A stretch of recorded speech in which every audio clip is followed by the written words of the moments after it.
So hey, I'm pumped for the word today. Let's go ahead and jump right into it. I'm going to read three passages of scripture from the same passage, really 5 verses pretty much, all coming from Luke chapter 15. Luke chapter 15 is one of the most beloved passages in the Bible. If you're new to church, then it's not, because you've probably never heard it before. But for those of us who've been in church for a long time, it's a story or a collection of 3 stories that are all connected and that have a theme, a common theme. Jesus is telling it. See if you can help me identify the theme today. We're going to be a little interactive this afternoon if you would be with me. Luke chapter 15, verse 3. If you don't have a Bible, that's fine. It's on the screen. Then Jesus told them this parable. What's a parable? It's just a story. Jesus told them this story. Suppose one of you has 100 sheep and loses, somebody say loses, one of them. Luke chapter 15, verse 9, just 6 verses later, Jesus finishes that story, goes on to another story. See if you can see what the 2 stories have in common. Or suppose a woman has 10 silver coins and loses, somebody say loses, one. Maybe you're starting to see the theme. Luke chapter 15, verse 11 through 12. This is the 3rd story Jesus tells back to back to back, homeboy don't got a pause button. He's just going from one story. They don't even have a chance to receive it. He's okay, next story. And so he's on the 3rd story now, but it's the same theme. Jesus continued. There was a man who had 2 sons. And the younger one said to his father, give me my share of the estate. That inheritance was supposed to be inherited when the father died. You know, when your parents die, they leave you whatever they have. Hopefully it's not just debt, but they leave you some things. And this son was so wild, he literally could not even wait for his father to die. That's cold. It's messed up. Give me my share of the estate. I'm going to fast forward to the end. The son ends up leaving, taking the money, but then coming back home, the father starts celebrating. This is in verse 32 now, and we see how the father saw the son. Let's celebrate and be glad, because this brother of yours was dead and is alive again. He was lost. Somebody say lost. And is found. Boy, do I have a sermon title for you today. I'm not bragging, but it's good. It's going to help you. And here's what I really like about this sermon title. It's going to give you an opportunity to confess something that you would otherwise be embarrassed to confess in church. That's right. But because it's in my title, you can tell it to your neighbor and just pretend like the only reason you're saying it is because I'm making you saying it. So I'm just giving you a pass, a get out of jail free card to say something you've been dying to say ever since you started college. You've been dying to say ever since you got into that relationship. You've been dying to say ever since you came back to church. Here it is. Here's my title. I want you to tell your neighbor, tell them, I'm about to lose it. Yeah. Somebody said that with big old eyes right there. I saw them in the corner. They were like, I'm about to lose it. But I didn't mean it. It's just the sermon title he gave me. Yeah, man. Is anybody excited about this message here today? Just need to know. Good. I just need to know that I'm not the only one who needs this, okay? And so, because sometimes I feel like I'm about to lose it. You know, it's important that I gave you all 3 parts of this chapter, because I don't think you can really understand some of the verses in the Bible. Better said, you can't really appreciate a verse unless you read it in its context. What comes before and what comes after. The funny thing is, you could probably even say the same thing about your life. You know, you can't really appreciate your life until you take your life in context. Like my son, Justice, the other day, we came back home from Disney, you know, the happiest place on earth. The people who say that don't have kids. And so the happiest place on earth. And so we came back from Disney and he was loving it. And then we got home late because we stayed late at Disney. And when we got home, it was Friday, which is our family day. And usually on our family day, we watch a movie. That's how we end up every family night, with a movie. But that night, we didn't have time to watch a movie because we got bedtime. And so bedtime is 8 o'clock. And I told Justice, hey, buddy, I know that we usually watch a movie on Fridays, but unfortunately, we're not going to be able to watch a movie tonight. What was that for? Because he about lost it, yeah. I want to watch a movie. And then I didn't mind that because I'm used to that. This is my son. I know him for who he is, and I love him the way he is. okay? But what he said next, I just couldn't get my mind around.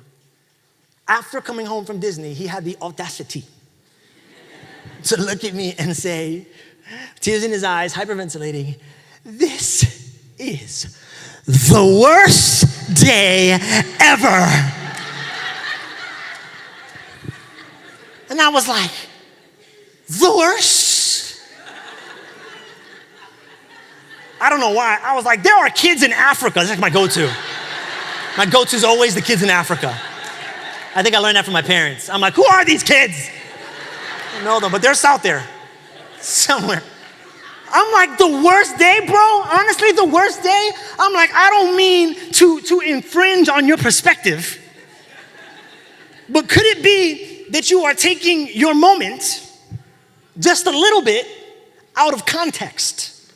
Sometimes the key to not losing it, the key to keeping it together, is reading your moment of frustration in the context of the moments of favor. Like, if you would understand all that you have, maybe what was taken from you for that one moment wouldn't seem so bad. And so honestly, the way you keep it together when you feel like you're about to lose it is just making it through that moment. Don't quit in that moment, because if you make it through that moment, you'll be able to see the context. If you make it through your moment, you can then read about how God brought you out. You know what I'm saying? It's like a story. You get into the middle, in the middle there's some tension, in the middle there's some aggression, in the middle there's some challenges. Don't close the book then, you're gonna miss the best part. And until you get to the end of your moment, when you see how he rescued you, is that you have something to praise God for. I'm telling you, anytime you highlight a bad moment in your life, and it could be something you're living through today, or it could be something that happened to you 20 years ago, and you feel, oh, I mean, woe is me, my life isn't just, it's not fair, and it's not really, what if you were to take that moment and put it in the context of everything that God's given you? This is way better than self-help or positive teaching. I'm a big proponent of self-help and positive thinking, but there's a limit there. Positive thinking oftentimes says, listen, just overlook your moment. Just get over it, overlook it. This is way better than that. I'm not telling you to overlook it, because how many people know there comes a point where yourself knows that you're lying to yourself? Have you ever been there? Have you ever lied to yourself and at the beginning it works, and then at some point yourself is just like, nah, bro, it's not getting better. Like, well, let's be real. You know? Yeah, you need help, you know. And so I'm just saying, but that's the positive thinking mentality. Just get over it. It's not happening. I'm fine. I'm fine. I'm fine. I'm fine. I'm fine. I'm fine. I'm fine. You're not fine. When you look at life in your context, it gives you an even better weapon.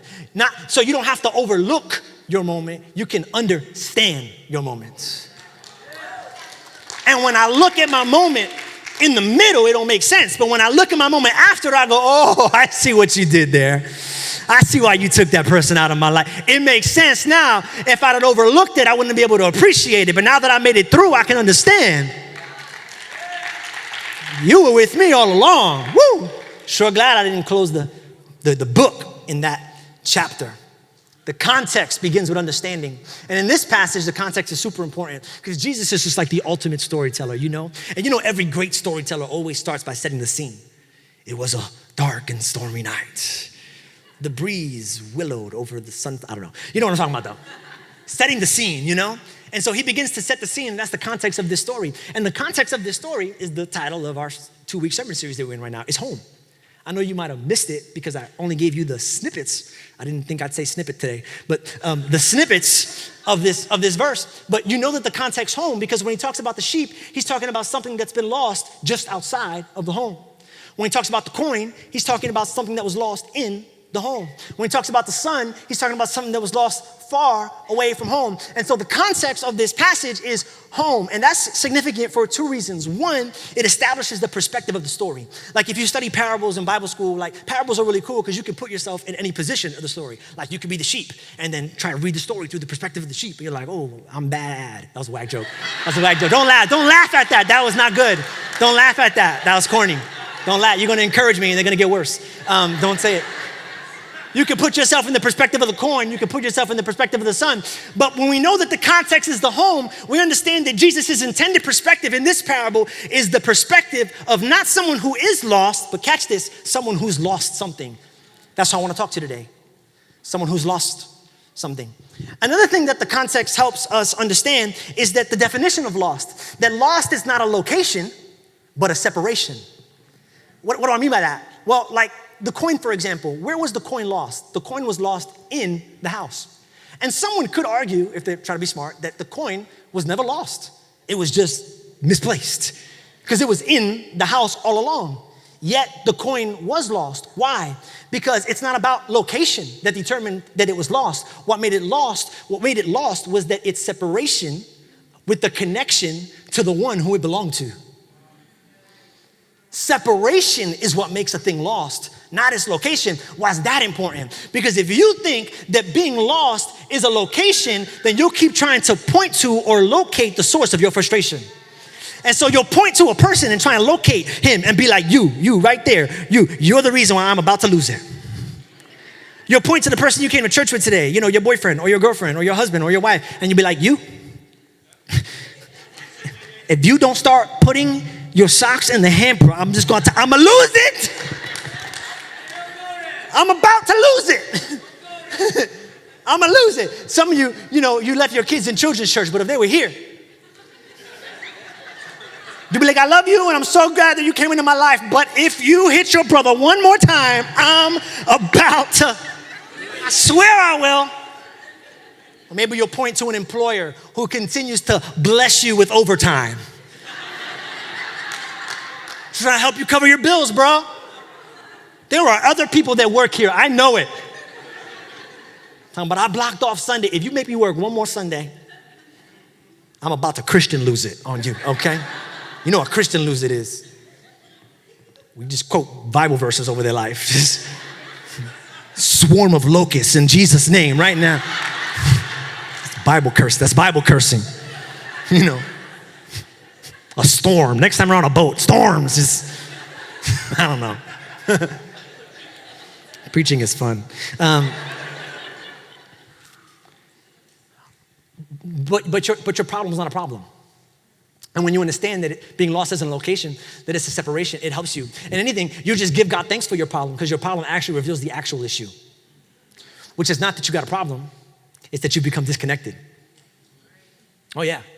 That's what I tell people whenever they come and counsel with me. Pastor JJ, I'm about to lose it. Can we meet? I need an appointment. Can I just save you sending the email into the office to have coffee with me? I mean, I want to. And I enjoy spending time with you. I'm just gonna tell you from the pulpit what I will tell you when I sit down with you, and maybe we can just do like a mass therapy session here today. Here's what I'm gonna tell you. I'll let you go first, because that's how I roll. When you're done speaking, here's my first question to you. Okay, sorry you're going through what you're going through. Let me ask you a question. How's your relationship with God? Because if you got a bad connection, your problem isn't the things in your life that's attacking you. It's that you're not connected. Because if you were connected, hell could happen over your life. But your connection to the master would hold you in when everything's going wrong. We got a young girl in this church, 7 years old. Her name is Penelope Shackleford. She just went through surgery, like anesthetic, like a sleep surgery. And it was a major surgery. Every time you're 7, it's major. And she wasn't freaking out. She didn't lose it. Her parents, Pastor Jenny and Patrick, Pastor Jenny preached here last Sunday. She did a tremendous job. She didn't bring it up one time. She was completely at peace. Why didn't she lose it? That was my kid. I'd have lost it. Why didn't she lose it? I'll tell you why. Because she had people visiting her in the hospital every single day, people bringing over food. She was connected to a community. And then when they went home, because they couldn't sleep over, guess who was still in that hospital room with them? God. She was connected to people and she was connected to God, and it was her connection that helped her keep it together when the world was falling apart. You know, we call this the house of God, and that's cool, but I don't really come here because this is the house of God. I come here because this is my church home. And if you want to transition from a house of God to the home, your church home, you need to start building some connections. You start getting connected with friends, start getting connected in communities, connected into a small group, and get connected with God, because he's the one that holds you. He's the one that locks you.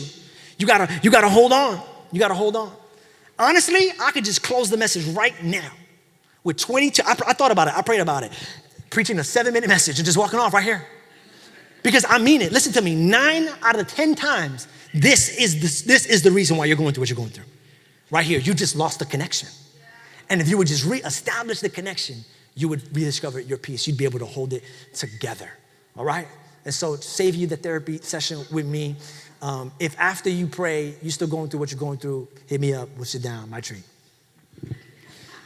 I'm not gonna pay. And so I thought about ending it here, but I knew that I couldn't. I knew that I couldn't because it wasn't practical enough for us. And honestly, that gets me a little upset because we always want things that we can do, but there's some things in life that we can't do, some things in our life that only God can do for us. That's why I think connecting is so important. But because I know you need something to do, or else you didn't receive anything today, I'm gonna give you something to do. I'm gonna help you out. Just know that at the end of the sermon, I'm coming back to my first point, because it's the one you really need to take home with you today, connection. So if you've lost something, I'm gonna help you out. Because chances are that what you've lost has fallen into one of three categories. And each one of these categories, Jesus actually covers in the stories and the parables. The first category of loss that you might experience is maybe there's someone here who's lost love. Where do I come to this conclusion? Well, the reason why I say lost love is because the first parable is a story of a shepherd and a sheep. And that image of a shepherd and a sheep has always been a symbol of love. The shepherd loved his sheep. The shepherd would do anything for his sheep. Like the greatest shepherd of all time was Jesus Christ. You know how I know that they're talking about Jesus here? Because if we were to read the story, you would see at the end of the story, the shepherd grabs the sheep, he puts the sheep on his shoulders, and he brings the sheep back home. He carries the sheep on his shoulders. Boy, I wish I knew somebody who carried something on their shoulders because he loved them so much. A God who didn't bring a sheep back home. He brought humanity home when he carried the cross on his shoulders to Calvary. And why did he do that? Why did he die for you and me? Not more than just to get us to heaven, John 3:16, because he so loved you and me. The relationship between a shepherd and a sheep is that of love. And so in this category, God's saying some of us have lost love. And I'm not talking about like just a relationship here, all right? Because I need you to shift your mind. Like, I'm not talking about your ex. I'm not talking about your ex-boyfriend. I'm not talking about your ex-girlfriend. Chances are, it's good that they're gone. You know what I'm saying? Amen. Somebody clap real hard in the back right there. Like, that's what I said. I'm not talking about your ex-boyfriend, your ex-girlfriend, your ex-husband, your ex-wife, your ex-BFF, your FBF, former best friend. I'm not talking about them. I'm not talking about them. What I'm talking about losing, hear me, is passion. Have you ever lost passion for something? Like something you were real excited about and you got started and then all of a sudden you weren't as excited anymore and you're like, what happened? I was so pumped. I was so passionate about this thing. Like the gym, hello. Everybody's passionate about working out in January. Everybody. But it's April. And I tell you what, it's been a minute since you've been, huh? Hey, you know what the crazy thing is? The gym is still open. And why'd you stop eating right? They still sell vegetables at the supermarket. Not much has changed except for what you're passionate about. You know what will set you free? You just come into the place in your life when you admit you don't want a six-pack as bad as you say you do. Like that will just free you, you know? I'm trying to get in shape. Not really. Let's just be real. We don't care. And I don't think it's a coincidence that Jesus starts with this story, because I think that the first thing to fall off when our life is falling apart is our passion. When passion goes, then everything else follows. You know, like before you leave your job, you fall out of love with your job. Before you shift your major, you stop loving what you were studying. Before you leave your wife, you stop loving your wife. Before you check out on your family or check out on the things of God, your passion starts shifting. Your passion starts shifting. And so it could be, say, if you want to save your career, if you want to save your relationships, if you want to save your life, stop focusing on that so much and start protecting your passion. Because if you protect what you're passionate about, then you'll be able to stick with what you've been holding on to this whole time. Protect your passion.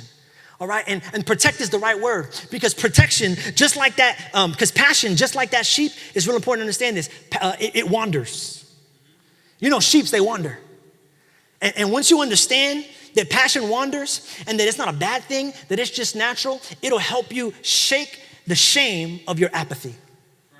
Let me tell you what I mean by that. Like, you know, like a sheep when he gets lost, like he never wakes up in the morning and is like, it's a good day to get lost.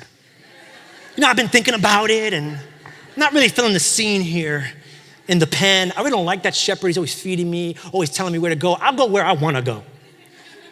Tell me what to do. You know, the sheep didn't do that. You know what the sheep did? You know how the sheep got lost? He was just being a sheep. He woke up in the morning and he saw some grass. And he said, And then when he finished eating that patch of grass, he moved on to the next patch of grass. And then he moved on to the next patch of grass. And he just kept eating, just kept eating, just kept eating. And one day, the sheep looked up and he said, don't make me do another bad joke. He looked up and he said, where am I?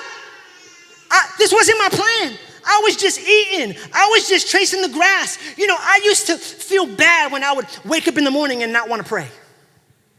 Oh, you didn't know pastors felt like that, did you? You thought we woke up just speaking in tongues, I bet, huh? Most people say good morning when they wake up. Not pastors, no. We just go right in, just go right. Some of y'all think I got, Hillsong on my alarm clock or something like that.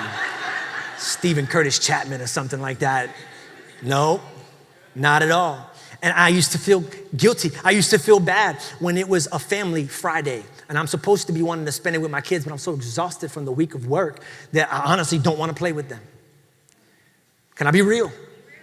It used to be, man, I used to feel so bad when I would come home from work and I would spend an extra 5 to 10 minutes in my car before going into the house. Just because I knew what was on the other side of that door. It's gonna be trash to throw out and something broke to fix and somebody's gonna want something from me. I'm so tired. And I used to feel bad until I realized I'm not a horrible person. I'm just human. I'm not bad. I'm just busy. You know how we lose passion sometimes? We're just chasing that grass, yo.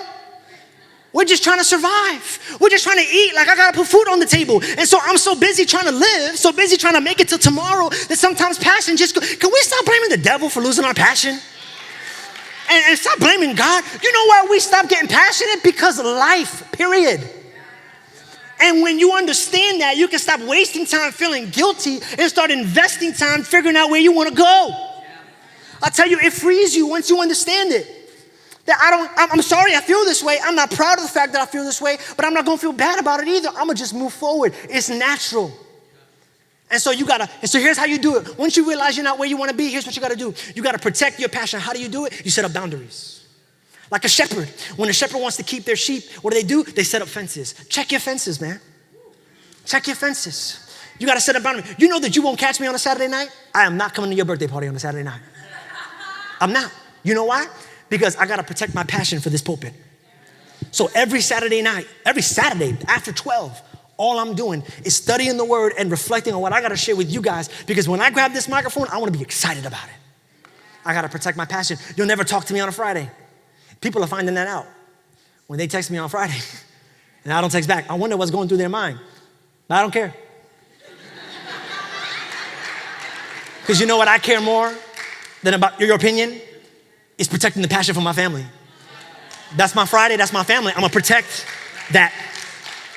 On Mondays, I go home from work early because Monday's date night. You're not gonna reach me. On a Monday, I had to put a fence up. Why? Because I had to protect my passion for my wife. I gotta protect that. So you gotta build boundaries. And here's what I've learned about building boundaries, y'all. Building boundaries will cost you. If you were to go to my house right now, you will see a fence. Like I've got 4 sides to my fence like any human being. The only reason why my fence is different than your fence is I got 4 different fences on each side of my house. True story. Here's what happened. I started to repair them, but I didn't realize how much it would cost. So I ran out of money on the first fence. So now I'm talking to Liz. I'm like, do we go all the way? We're like, nah, we're just gonna have to save that for something else. People come, tell them we did it intentional. It was a new style, that we're going for. Hey, because building boundaries will cost you. And here's what it will cost you: misunderstanding. People will often misunderstand your boundary as arrogance or pride. And so like you're married to somebody and there's like your old high school crush like sends you a Facebook friend request. Here's what you do: decline. But I gotta be a good testimony of Jesus Christ. No, you gotta protect your marriage. That's the greatest testimony of Jesus Christ. I wish there was a way to protect my passion for Jesus. There is. Put a boundary around Sunday. I'm not gonna talk about it. You don't wanna hear it. It'll be offensive. Somebody get mad and leave the church. Can't have you leaving the church a week before Easter. Need you here. Man, why did I get so excited and so pumped up in the beginning? Because in the beginning, you were coming every week. I'll move on to something else. Just put a boundary around whatever you want to protect. Whatever passion you want to keep sacred and holy, put a boundary around it. Protect it. What if I've already lost my passion? I'm glad you asked. Because I got a whole illustration plan for that question right here. If you've already lost your passion, we'll like the cupcake first. Oh, y'all can't see the cupcake. There it is. Okay. I did this at the 9:15, and it didn't work. You guys always get the best illustrations. That's cool. So a lot of people, their passion is like that flame right there. You know, life happens, and when it happens, it gets blown out. And a lot of people came to church like that. Like, my whole point on how to protect your passion, you're like, that'd have been good a month ago. But I don't even know how I ended up in church today. I didn't honestly even have the passion to come. Somebody made me. I get it. So if that's you, let me help you out with this one right here. And so I don't know if you've ever seen one of these. This is not a normal candle. This is a trick candle. You ever seen a trick candle? You blow it off and then it comes back on. I remember the first time I saw a trick candle. I can't remember exactly what birthday it was, but I know that I was going through puberty. I'm not trying to be crass. Here's why I know that. Because Christians, we don't make birthday wishes, we make birthday prayers. And I know that year, I was praying for a girlfriend. I know it. I was like, that's biblical somewhere, you know. And so I tried praying for my girlfriend. And the candle kept popping back on.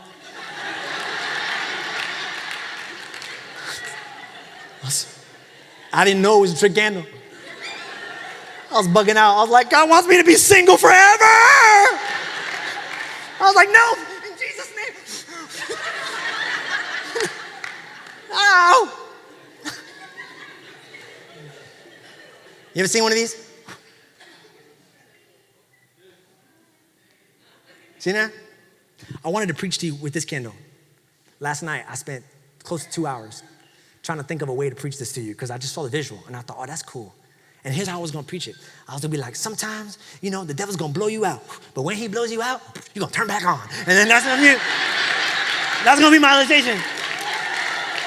And I was gonna be like, sometimes there's people in your life who will come and try and blow you out, but when he does that, you're gonna turn back on. Like, that was my whole, like I was gonna, you know, channel my inner TD Jakes and just go for it, you know? But then I realized there's a reason why that candle does it. And that reason is it makes a good illustration, but it makes a terrible model for your life. The reason why it works for the candle is because in the candle, everybody's looking at the candle like, oh, he did turn back on. Everybody's looking at the candle like, the reason why it does it is because inside the candle, there's a strip of magnesium. Magnesium has a lower ignition temperature than the regular wax and wick does. And so when the candle blows out, the ember actually reignites the magnesium. And so I was gonna preach like this, but then God told me, you're not built like that. You're not built like that. I wish I was. I wish I could just bounce back. You know? When I get knocked down, just bounce back. But it didn't happen like that. You know why? Because I wasn't made with magnesium. It's not natural to a human being to sustain his passion. We don't naturally hold on. We naturally give up. It's almost, I dare say, the way God made us. Why would God make us so flimsy?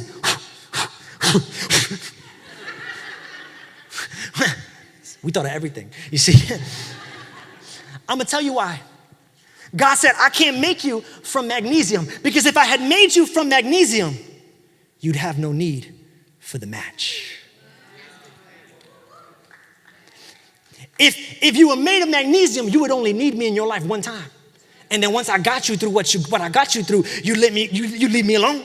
And you just let that fire burn. But I had to build you in a way where the slightest opposition comes in. Why? So that you could quote Psalms chapter 51, verse 12. Oh Lord, restore to me the joy of my salvation.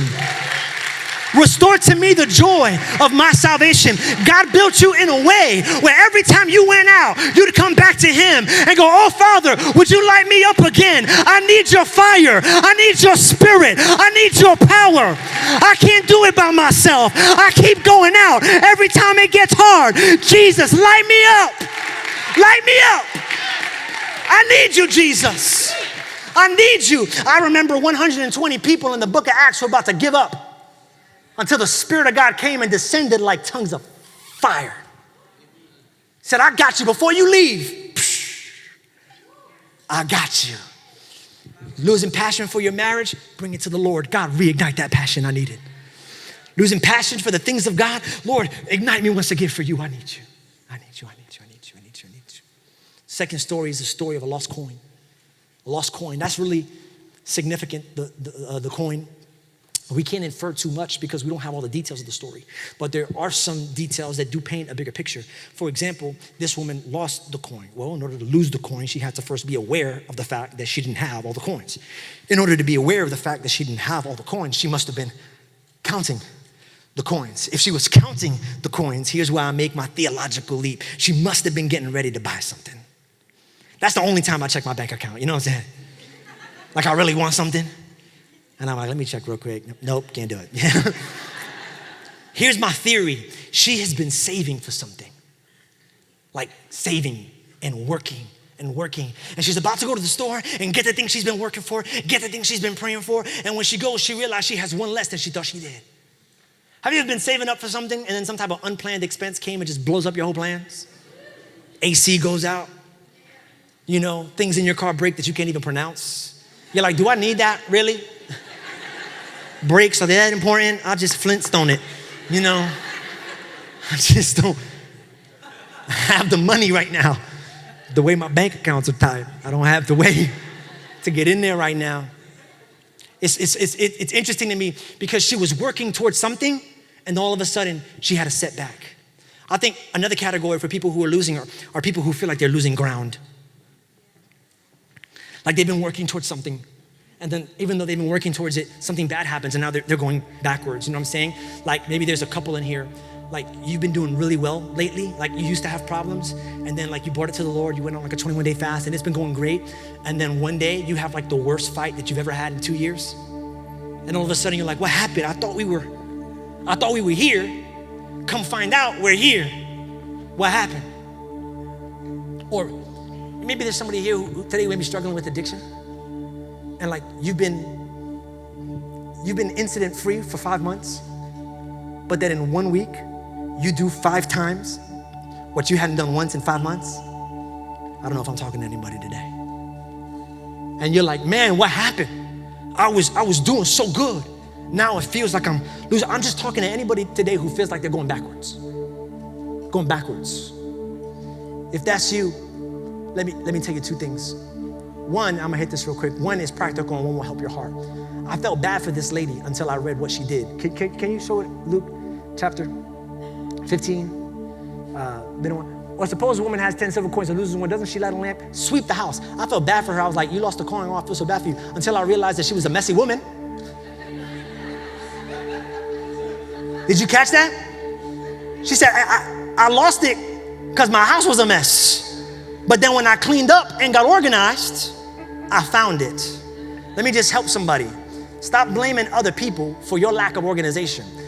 Maybe it's not that they're better than you. Maybe they just know how to keep a calendar. Next point. And this will encourage you.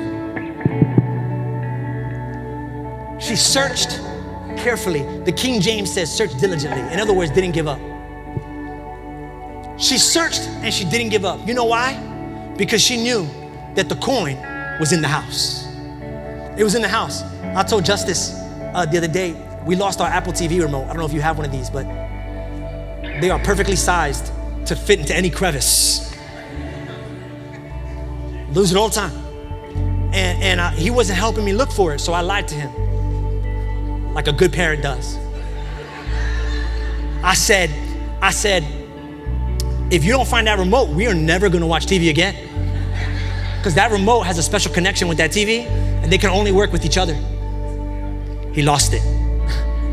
He started crying. But then I told him this. I said, but don't worry.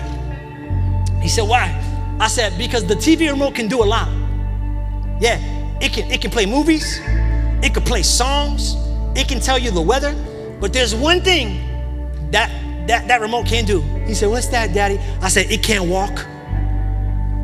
And he smirked because he knew where I was going with it. He's saying, so what you're trying to say is somewhere in this house?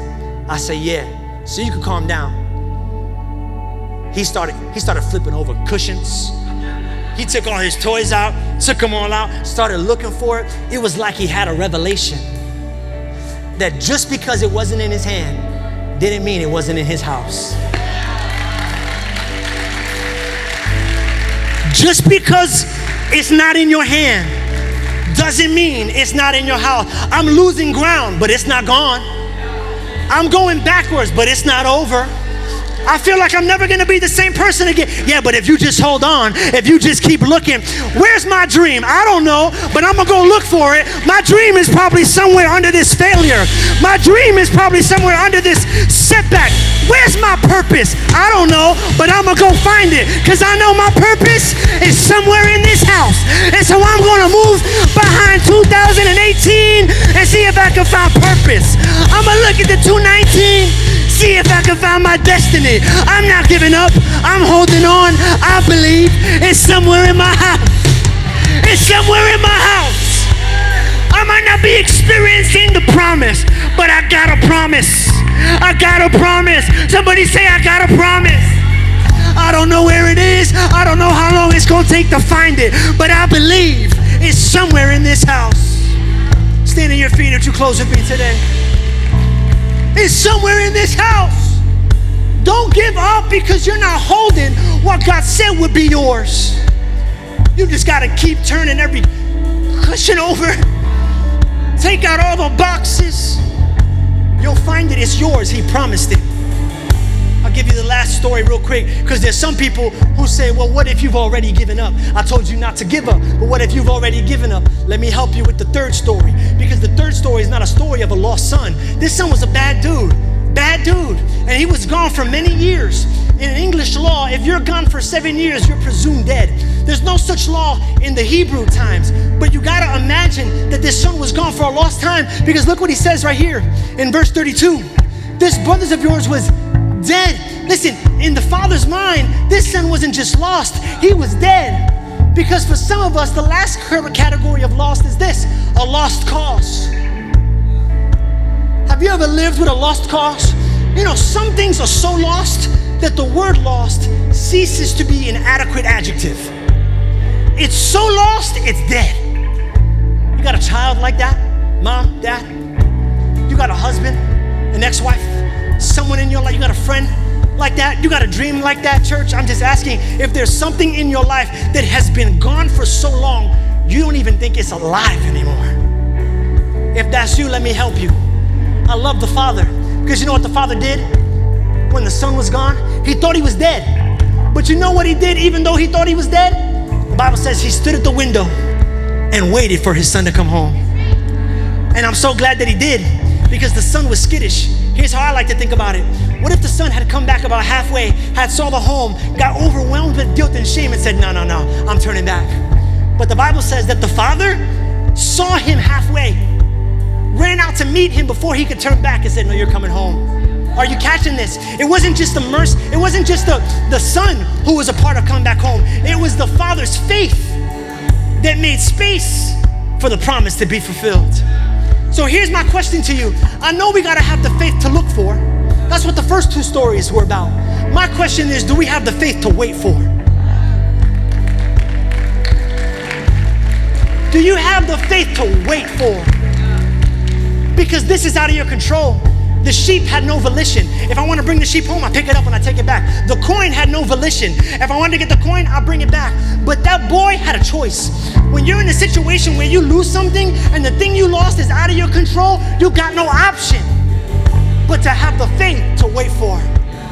Oh, I wonder if there's somebody here today who can muster the faith to wait for. Somebody who's still single. You were single when you were 24?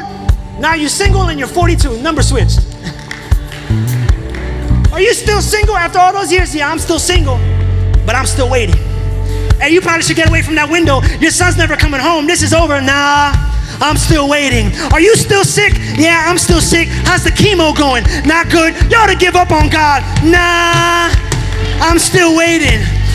Are you still broke? Are you still bankrupt? Man, just leave it all. Go do something shady. Earn some money. Nah, I'm still waiting. I got the faith to stay right here at this window because I know any moment my promise is going to make its way around that corner. And I'm going to be there to meet it halfway. I got the faith to wait. I'm in a setback, but I got the faith to wait. I'm alone, but I got the faith to wait. I got no children, but I got the faith to wait. I'm not pregnant, but I got the faith to wait. I don't got the job, but I got the faith to wait. I'm struggling with depression, anxiety, been in church 2 years. It's still wrestling, but I got the faith to wait for what God said. Head bowed, eye closed, all over. Hey, thank you so much for taking the time to watch this video. If it blessed your life, or if you think it could bless the lives of others, we would love for you to consider subscribing and sharing. There's also a link to give if you'd like to support the ministry. Thank you so much.